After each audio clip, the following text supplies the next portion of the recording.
Really, it's a lot of it's just access, the proper access points, and getting to the right pieces of water to start.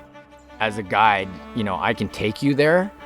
At some point, you have to take charge and fish as well as you can, right? And we take a lot of beginners. If we can find them fish on the first day, they're doing awesome, because I certainly did not catch any fish on my first day fly fishing.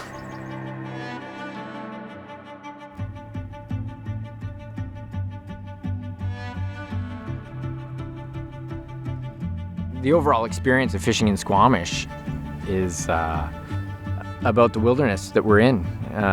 It's not just about the catching, it's about getting out there and enjoying the scenarios that are presented, whether you're in a helicopter flying over the mountains and looking at the glaciers before you get to the river, or driving on the dirt roads along the river's edge, just staring at the water, imagining what you're going to catch.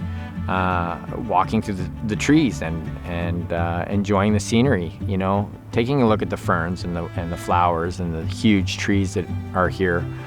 That's all part of the experience of being here in Squamish.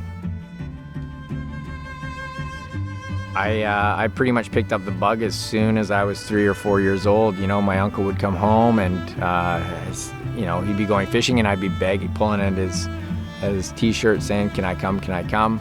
My dad always took me fishing. When I was a teenager, I would throw the canoe on my head and walk, 3 kilometers to the river and get out there and paddle out to catch whatever I could catch. I've got photos of me and my friends from high school, and I'm showing them all how to catch walleye in Ontario, just because they had never done it. And that was sort of my entrance into guiding, because I was guiding my friends, right? I was just helping them out, teaching them how to fish.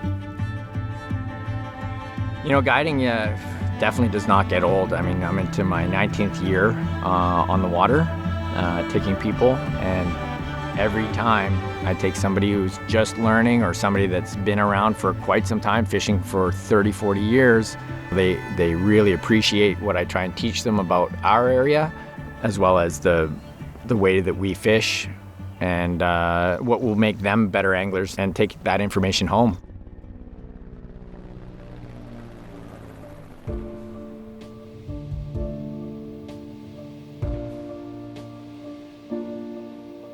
Having a good team of angling guides is important to me. They share their information from their days on the water when I'm not on the water, and vice versa. And I show them the techniques that I use to catch fish on our days off, and that makes for better guides, I believe. We have to share our flies. I show them how to tie the flies that I use, and they show me what flies they're using, and we come up with sort of plans of attack and what's been working. It works really well when that happens, and so whenever I teach something that I know to one of the junior guides or assistant guides, it's awesome to watch them suddenly catch on and catch a fish.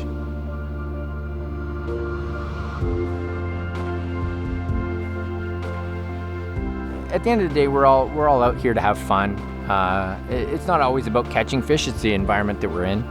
The day you spend with your guide or the day that you spend in a new area, you're always, in a beautiful place here in Squamish. You've got the rivers, you've got the mountains, you've got the giant trees, pure wilderness.